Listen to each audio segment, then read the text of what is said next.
আসসালামু আলাইকুম, কেমন আছেন সবাই? আশা বিশ্বাস সবাই ভালো আছেন। আলহামদুলিল্লাহ আমিও বেশ ভালো আছি।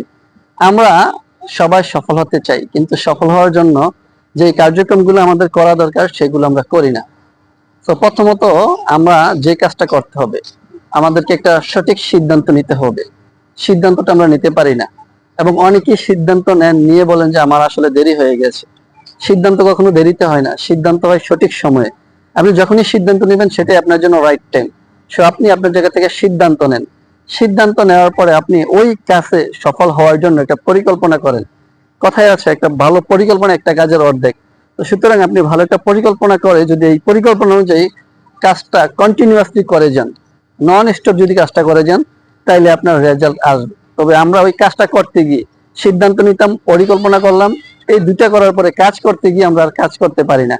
আমরা থেমে যাই অথবা আমাদেরকে থামিয়ে দেওয়া হয়। আমাদের পারিপার্শ্বিক অবস্থা বলেন, সিচুয়েশন বলেন, সকল কিছু মিলে আমার পারিবারিক সমস্যা হতে পারে, আমার কাজের জায়গায় সমস্যা হতে পারে, আমার ব্যক্তিগত সমস্যা হতে পারে। এই সমস্যা জীবনের একটা পার্ট। তো এই সমস্যাকে আপনি এজ এ ফ্রেন্ড হিসাবে নিতে পারেন, আপনার জীবনের একটা পার্ট হিসাবে নিয়ে আপনি এগিয়ে যেতে হবে। তাইলে আপনি কিন্তু এখান থেকে সফল হতে পারবেন। তো আমরা এই সিদ্ধান্তহীনতায় ভুগি, যে কারণে আমরা পারি না আমাদের কার্যক্রমগুলো করতে, আমরা চ্যালেঞ্জ দিতে পারি না, আমরা কমফোর্ট জোন থেকে বেরোতে পারি না।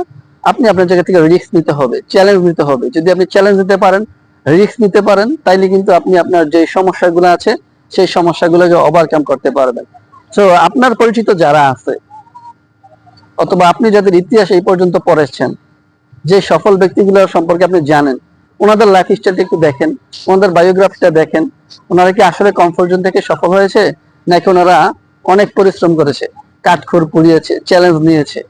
আমি যেটা পার্সোনালি জানি, আমার ক্ষুদ্র জ্ঞান থেকে, পৃথিবীতে এমন কোনো ব্যক্তি দেখাইতে পারবেন না যে সে পরিশ্রম ছাড়া সফল হয়েছে।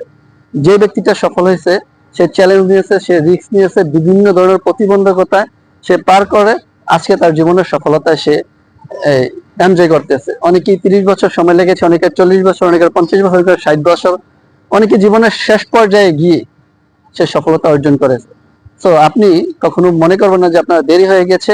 আপনি যখনই বুঝবেন যে আপনার এটা দেরি হয়ে গেছে, তখনই আপনি সিদ্ধান্ত নেন, তখনই শুরু করেন, ইনশাল্লাহ সফল হতে পারবেন। ধন্যবাদ সবাইকে। আসসালামু আলাইকুম।